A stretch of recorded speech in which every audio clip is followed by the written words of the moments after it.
Welcome back to NYCBD with Jeffrey Hill right here on 710 WOR Radio. We're also available as a podcast on iHeartRadio, iTunes, and Spotify. And yes, we have a YouTube channel, so you can watch us on television if you want, all at NYCBD Official. Okay, let's move on to the third segment of our show, today's guest. I'm thrilled to introduce Rick Weissman. I've known Rick for several years now. Rick is a 30-plus year veteran of the bond business. He was a managing director of institutional mortgage and asset-backed sales at firms like Gleacher Securities, RBS, and Nomura Securities. Rick has an MBA from the Management School at Cornell University and is his undergrad degree from the Wharton School at UPenn. So he's a pretty talented guy. Today, Rick is CEO and co-founder of High Falls Hemp, New York, a premium quality CBD product. Rick cultivates his own hemp, which he uses for his brand named after the town of High Falls. He has a lot to say about the space. Welcome to the show, Rick. Great to have you with us. Thanks, Jeff. All right. Great to be here. No, I'm thrilled. We're absolutely thrilled. So because you're involved in so many components of the space, there's a number of ways we could take this.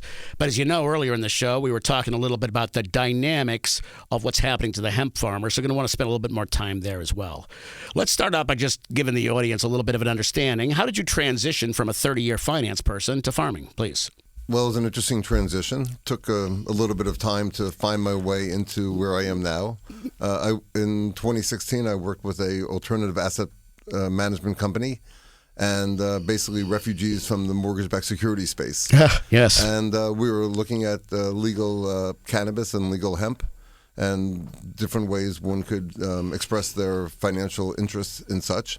And so I spent the better part of 2017 investing in such enterprises, ran a bunch of financial models, got pretty fluent with the economic vertical. And the funny thing happened. We, as part of our proof of concept, sent products of the hemp CBD products to our friends and family, people with various afflictions who potentially could benefit from such. And we were remarkably amazed at how universal this plant was, how many people it helped cure ailments, disease states, and it wasn't just pain and inflammation. There was stomach disorders. There were neurological issues that the CBD that we distributed really helped to alleviate. Right, that's remarkable. So you leave the finance space. And you moved to High Falls, or did you already have that High Falls property already in the family? My wife has had that property for several decades. Oh, my goodness, yeah. And so you turned the High Falls property into a hemp grow, and then all those wonderful things happened when you began to make CBD. Is that more or less what happened? Yes. Well, the High Falls was just a perfect place to express our agricultural beginnings in this enterprise. Right. Very exciting. So the 2018 Farm Bill, which, is kind of an important watershed point in the category, was passed in December of 18, making it federally legal to grow, produce, and distribute hemp oil, which has CBD in it as a cannabidiol in all 50 states. However, the fine print says, quote, subject to each individual state decisions. It's a very important fine point. So what has happened in New York? Take us through the dynamics of what's going on as far as hemp is concerned and CBD in New York, please. Well, starting in 2016, the state authorized a handful of licenses, mostly state universities, who began operating under the pilot program Growing Hemp. At first, it was very limited. There was no commercial applications being made with it. And then in the latter part of 2017, in anticipation of the 2018 growing season, the state opened it up to anyone who had the bandwidth and presence of mind to apply for such. And that's when, having spent the better part of 2017 understanding the business economics of the vertical, that's when we put the application in and we were granted a license in February of 2018. Righto. So then as the dynamics have begun to take place, right? So what's happened in New York? The Board of Health. So here you are producing and cultivating, right, and making some truly wonderful products, which you're going to get into in a minute. So then the Board of Health decides that it's going to make kind of commercial kitchen-produced food product that has CBD in it. They're going to make that illegal in New York, right? And so that happened, I don't know, I want to say 6 months ago or something like that, right? So help me understand, how did that impact you, your brand, or representing the farmer? How did that impact the farmer? It really does not impact the farmer at all. Basically, what they were cracking down on were restaurants and bars that were buying CBD from unknown sources, or sources that were not verified to be authentic as to what they were. And then they were taking that CBD and they were putting it into their drinks or their food products in uneven quantities and non-measurable quantities. So arguably, it was really the Wild West of, basically these restaurants and bar establishments trying to make a quick buck on a product that was not really well monitored or regulated. Right. So I think that's an important thing to point out, because the people like Rick that are serious about the space, that are using third-party testing and the highest quality farming standards, they, like myself and others in the space, we want to see regulation. We want to see the folks that are kind of not doing it the right way taken out of the space. Is that a fair statement? Absolutely. We're very hopeful for all the movements in the New York State legislature to come up with a new set of hemp regulations, which actually were passed by a significant majority in June, and currently waiting for a reconciliation with respect to making sure the bill's the right bill, and so the governor can sign this before the end of the year. Righto. So earlier in the show, as you know, I talked all about New York and the dynamics of what's getting in the way of what I'll call the adult use side, all the issues that they've expressed as a reason why it didn't get passed previously. There's a question, will it get passed in the lame duck session, et cetera. To what extent do you associate adult use and hemp in terms of the assembly, please? So, with the exception of the fact that New York State is going to create a cannabinoid commissioner and a cannabinoid commission to regulate hemp, CBD, as well as marijuana, that they're going to be intertwined and they're going to be controlled and regulated from the same source. However, I don't look at our product as being anything along the lines of marijuana. I don't think it's a product that is a getting high product or a getting stoned product, as the case may be. And I look at our hemp CBD as a wellness product. Exactly. So now let me remind everybody that in order for it to be called CBD in the state of New York, it has to have 0.3% or less THC in it. So there's no way that you're going to be getting psychoactive or quote high close quote from this kind of a product, which Rick is clearly underscoring.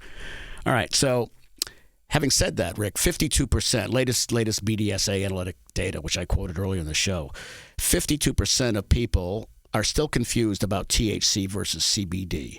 Tell us a little bit about the dynamics that you've been facing as a person that is building a branded business in CBD, and of course we're going to get to that in just a second, but the kinds of dynamics you're dealing with as it relates to confusion, please. So, well, there's confusion on quite a few fronts. First off is the use of the word cannabis, which really means hemp and marijuana. However, the marijuana business people have basically adopted cannabis as being their main calling cry for what they're producing, as if by a Svengali sleight of hand, they can all of a sudden make marijuana something different, and get away from any of the negative connotations that marijuana had, especially with the older generations where they were dead set against it. Right up. In the 60s and 70s. Right, absolutely. So that whole confusion issue, I think, is really what's getting in the way politically, because many of the politicians, including the folks that are running for Democratic president, many of them have taken a harsh position, which we talked about on this show several weeks ago, that they would not support adult use at the federal level until there was, quote, societally accepted law kind of associated with that, meaning that a significant percentage of the tax would go against those people that were disproportionately impacted by the space. So my comment is, it's either right or wrong medicinally. 33 states believe it's right?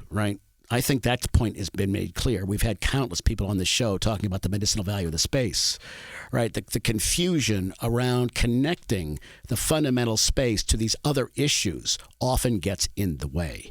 All right, on that point, something I want you to help clarify. Vaping, another major issue here in the state of New York and in other states. In Massachusetts, for goodness sakes, they outlawed vaping and vaping-related products for 4 months. All right, what extent, if any, does vaping have on the CBD business, please? The vaping crisis just calls into question the efficacy of products and brands that are out there and whether they follow the right protocols and the right procedures to bring a product to market to deliver to the consumer. I know in the hemp space, part of our grow license prohibits us from producing vaping products with the hemp we grow. And part of that was explained to me by the legislative assistant to the governor was that there's a whole nother set of protocols and rules that need to apply to vapes and vaping products. And I don't think the state had the bandwidth at the time they issued hemp licenses to get into what those requirements were. My guess is that in the next iteration of legislation, that will be addressed, and that will be something that will go to the Cannabis Commission in New York State. Right. So bottom line for everybody listening, this is the second show where we've had confirmation of this point.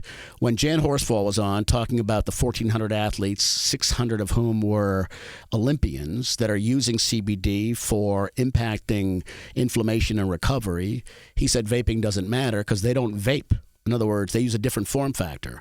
Rick is saying there's all kinds of legislation around the issue of vaping in a state like New York, and he's not going to produce it. Indeed, his permit says right on it, no vaping. All right? So we need to start separating out the fine points of this category, and that's one of the things we're trying to do on this show.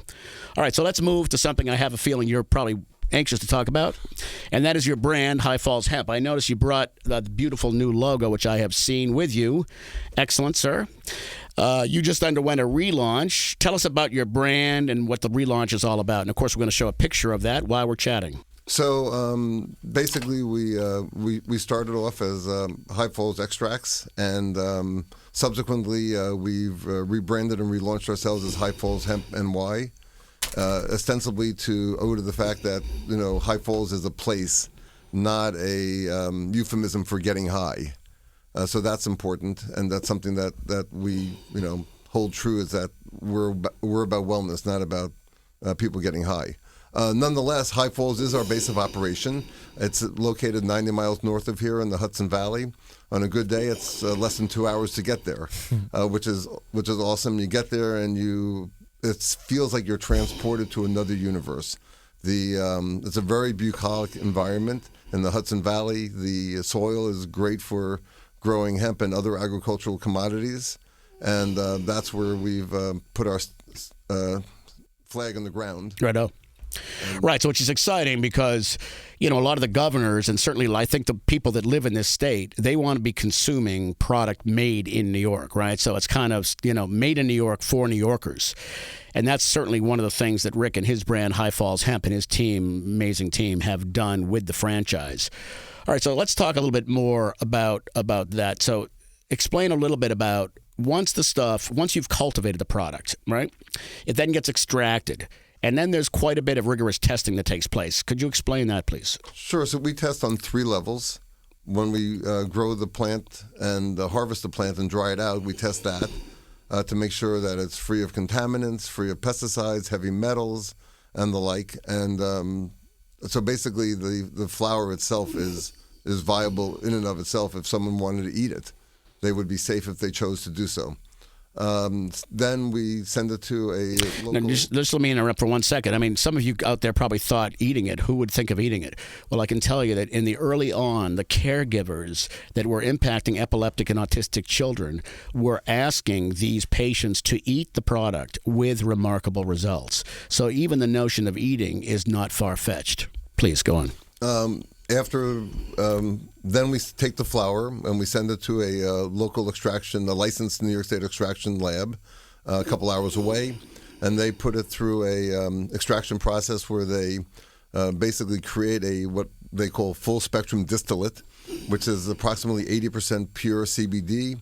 It's got it boils it down. It's a very thick honey, and you, on average, have to heat it to about 120 to 150 degrees to make it liquid and viscous to work with.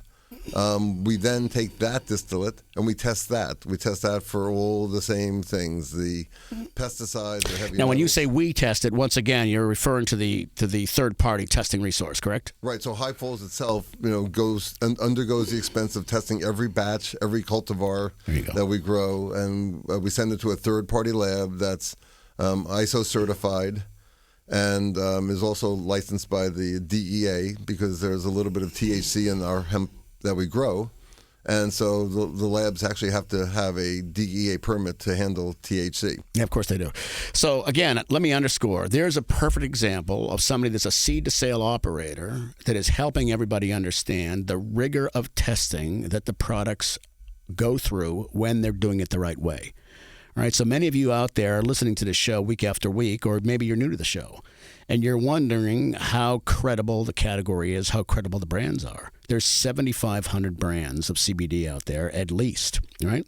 So ultimately, how many of those are going to be left? Maybe 50, maybe less, right? The brands that are going to be standing when the dust settles are brands like High Falls Hemp and CEOs like Rick, who are taking the time, the effort, and spending the money to get it all done the right way. All right? All right, Rick. So, unfortunately, I'm getting the hook here from my good friend, Mr. Flips. Let's just say the mic is yours. What would you like to say to the audience? Well, I think it's really important that if you're new to the CBD space, that you look really carefully at the products that you take, that you make sure that they do, that they test the product to make sure the product is clean, safe for consumption, as well as that it has the CBD in it that the label claims it does. We believe that this is true to our basic instinct and our mission to deliver wellness products that will work for people. And when we formulate our products, we make sure we have as much in there. Usually we go a little over just to make sure, but we want to deliver a clean, safe product and one that works. And that's true to our corporate values and remains true to our mission. Right on. And I also noticed that your marketing team came up with a selling line for your spirit, strength, and soul, which I think is a wonderful collection of words, which reinforces Rick's fundamental message of the medicinal value and how it can impact your spirit, your strength, and your soul. All right, Rick, this has been great. I really appreciate the time. Perhaps you can come back and share with us what it's like after the next harvest. And thanks again for coming. All right, everyone, we'll be back for the fourth segment of the show, your messages, right after this.